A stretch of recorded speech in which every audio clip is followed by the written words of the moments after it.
కుటుంబ వ్యవస్థ బలంగా ఉన్నప్పుడే సమాజం కూడా బలంగా ఉంటుందని ఆర్ఎస్ఎస్ కాకినాడ జిల్లా ప్రముఖ్ రామచంద్రరావు పేర్కొన్నారు. పిఠాపురం ఆర్ఎస్ఎస్ ఆధ్వర్యంలో కుటుంబ ప్రబోధన్ కార్యక్రమాన్ని నిర్వహించారు. కార్యక్రమంలో ఆంధ్రప్రదేశ్ నలుమూలల నుండి మేధావులు, ఆర్ఎస్ఎస్ ప్రముఖులు పాల్గొని నేటి కుటుంబ వ్యవస్థలపై ప్రసంగించారు. ఈ సందర్భంగా రామచంద్రరావు మీడియాతో మాట్లాడారు. విధి విధానాలను బట్టి కుటుంబంలో ఉన్నటువంటి వ్యక్తి నిర్మాణం అవుతాడు. ఆ వ్యక్తిని బట్టి దేశం ఆధారపడి ఉంటుంది. కాబట్టి కుటుంబ వ్యవస్థ మన భారతదేశంలో అత్యధికమైనటువంటి విలువైనటువంటిదిగా ఉంది.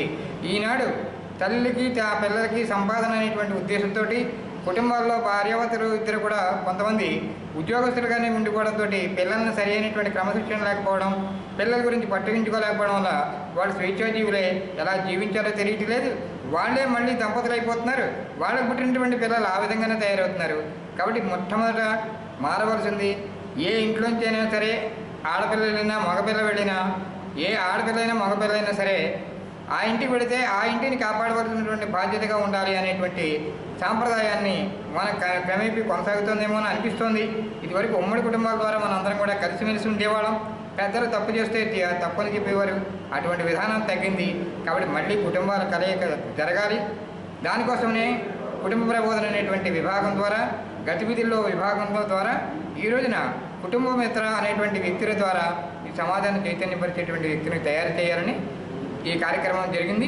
ఇక్కడ జరిగినటువంటి ఈ కార్యక్రమానికి 5 విభాగాలు విజయనగరం, విశాఖ, గోదావరి, అలాగే విజయవాడ, గుంటూరు నుంచి కుటుంబ సంయోజకులుగా ఉన్నటువంటి వ్యక్తులందరి యొక్క కలయికతోటి కార్యక్రమం జరిగింది. దీనికి పెద్దల మార్గదర్శనం చేశారు రవిచంద్ర జోషి గారు, అఖిల భారత కుటుంబ సంయోజకులు అంటారు. హాకీ మంత్రి కూడా కాబట్టి పాఠశాలల్లో, ఇళ్లలో కూడా దేశీయ ఆటలు ఆడించి వాళ్ళ ఉత్సాహాన్ని, మంచి ఆనందాన్ని, సంస్కారాన్ని నింపడానికి ఒక ప్రయత్నం జరుగుతోంది. అట్లాగే భారతమాత పూజ జరగాలి.